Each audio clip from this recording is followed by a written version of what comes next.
We're going to begin with the latest on the showdown with Russia over Ukraine. The tensions are escalating, with shelling reported this morning, and the White House says that Russia has added thousands of troops to the border in recent days, contradicting Putin's claim that he is withdrawing forces. Terry Moran is on the scene in Ukraine. Good morning, Terry.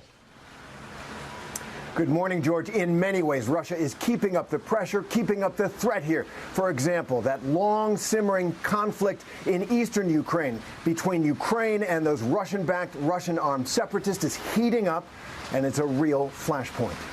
This morning, tensions escalate on Ukraine's eastern border. Ukraine has accused the Russian-controlled separatists there of firing on a village controlled by Ukrainian troops, accusing them of hitting a kindergarten. Images of the school circulating online and on Ukrainian TV showing a hole in the wall and a damaged roof. At the same time, those Russian-controlled separatists are accusing Ukrainian troops of launching large-scale shelling of civilian areas they control. No independent confirmation, and all this amid fears that Russia may be looking for a pretext to attack.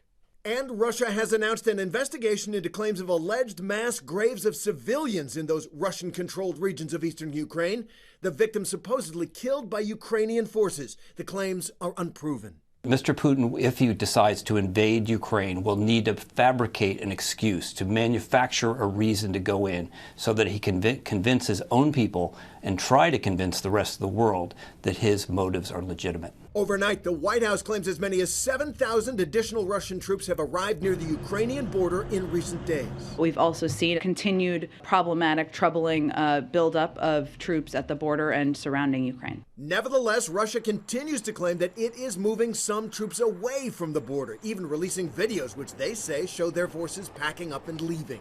And now the Biden administration with an all-hands-on-deck diplomatic push. This morning, we visited the bomb shelter beneath an apartment building here.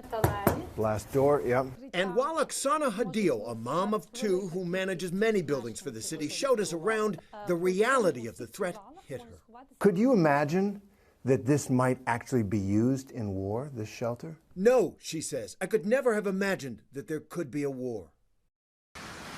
Oksana's two children, like children across this country, are now doing drills in their schools, preparing for a Russian attack. It's getting real for people. In the 2 weeks I've been here, it seems that Ukrainians have shifted from skepticism that anything would happen to disbelief that it could, now to fear that it might.